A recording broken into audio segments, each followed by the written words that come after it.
काय नाव आहे तुझं? जितेश. जितेश, काय करतोस तू आयुष्यात? सध्या वर्किंग आहे हा. कॉर्पोरेट फर्म मध्ये. कुठे काय काम करतोस? आणि ॲज अ काय बोलतात त्याला, डेव्हलपर. मी गेस करू तुझं काय काम आहे? जसे तू कपडे घालेस तिकीट ब्लॅक करत असे आणि कॅप वर लिहिलंय वाईल्ड. आहेच असं काही वाईल्ड वगैरे? मग ती कॅपच अशी कॅप का घातलीस रात्रीच्या वेळी हे सांग. असं सोड, केस कमी आहे. अच्छा ठीक आहे घाल घाल. आणि केस नाही, केस असतात ते. केस काय आहे? मराठी आहेस ना की मल्लू आहेस? हा तर हे शर्ट कुठून घेतलास? आणि हा शर्ट तू ऍक्च्युली यायचा प्लॅन होता.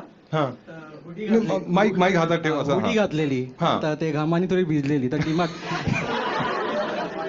एक वाईल्ड वाईल्ड